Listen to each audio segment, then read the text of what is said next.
Hey guys, so today I'm going to explain to you how to gear up in the Rise of Iron. So with the launch of the expansion, Bungie placed a bunch of barriers on what gear you can get where and how in terms of light level. If you're just interested in what you should do to level up, skip to the time on the screen, but understanding these rules will really help you level up. They're worth knowing. So here are some of these barriers. Blue engrams decrypted by the cryptarch will never decrypt above 340. So once you're 340, blue engrams lose some of their value, but you should continue to decrypt them anyway just in case you get a legendary or an exotic.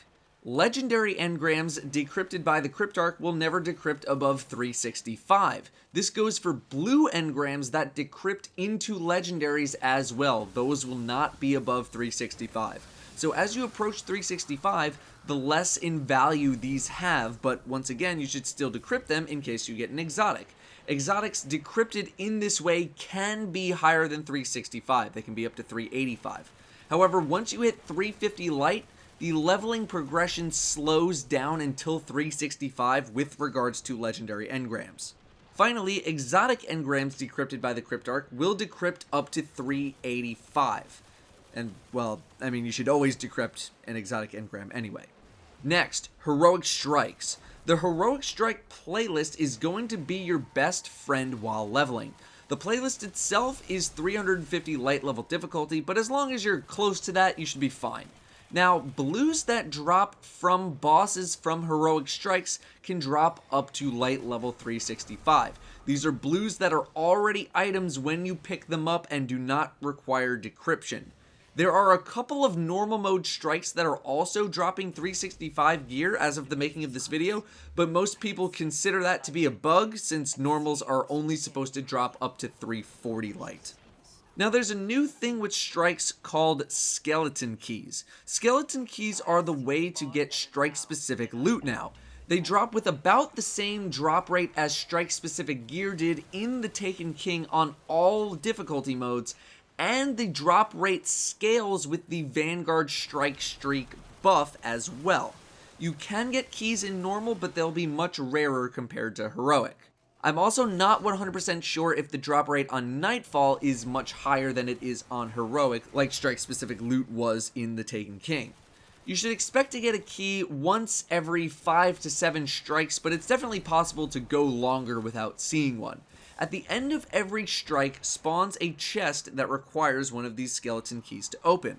The chest itself contains a strike-specific item and a class item or artifact. The strike-specific item that you get is random, so if a strike has 2 pieces of loot that it can drop, it'll drop one or the other, and you do not have any control over that. Keep in mind that if a strike-specific item is a class item, it is possible that you'll get 2 class items. The artifact is of blue quality. All items in the strike chest can drop up to 385. This is important for later after you hit that 365 wall. Other things that will get you to 385 light are faction packages, the Nightfall, and Crucible rewards, but I'll elaborate on this very soon. So, here's the game plan to get you geared up as efficiently as possible. The golden rule for leveling is always equip higher light items. Always. The higher your light, the higher light level drops you will get. If you get something that is higher light, put it on immediately. The first wall is at 340 light. Now you can get to 340 by blue engrams and the normal mode strike playlist. Obviously, engrams of any type are going to assist you in this endeavor. Getting to 340 isn't really too difficult to reach since engrams and gear will be pretty plentiful. Once you hit 340, things slow down a little bit. Blue engrams lose a bit of their value. You're going to want to hit the Heroic Strike playlist and just grind away at bosses as much as you can. Buy a piece or 2 of vendor armor since it's 350 light.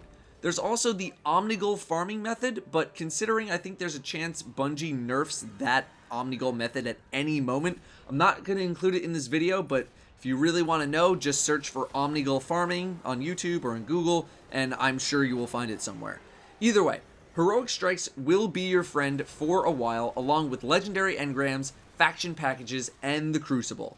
You can pretty much do anything that you want to. You still have a lot of options. Even completing a Challenge of Elders scorecard can get you up to 365 items from Varix.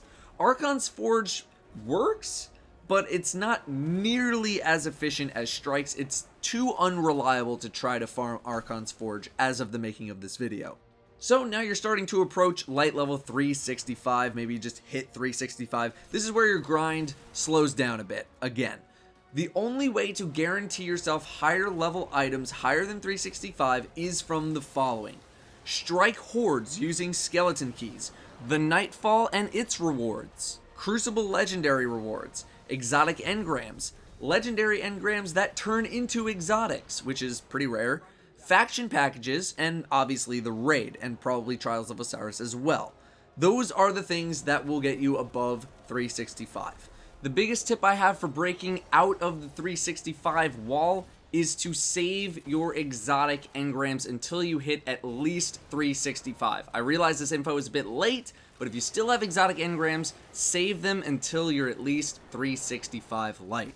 To eventually get to 400 light, which will be the Rise of Iron cap, well, the hard mode raid will drop those items, and I'm willing to bet that Trials of Osiris will also drop 400 light items, as well as potentially Iron Banner. I also imagine that the Strike Hordes will also have a chance of getting bumped up to 400, but that is only speculation at this time, otherwise it'll probably stay 385. Eventually, I imagine most activities will end up dropping light level 400 loot, but I will make another video on this if need be when the time comes. Ghosts and artifacts are going to be among the most difficult to find because of their rarity. Ranking up Eris Morn and getting her packages gives you a chance at an artifact. Ghosts have a chance to come in faction packages, otherwise they can be pretty rare.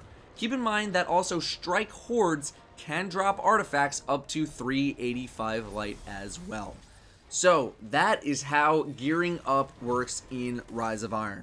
Basically, normal strikes and blue engrams until 340, heroic strikes and legendary engrams until 365, strike hordes and exotic engrams until 385, and then the raid and Trials of Osiris to get 400, plus potentially other activities later on. Thank you all very much for watching, and I'll see you next time.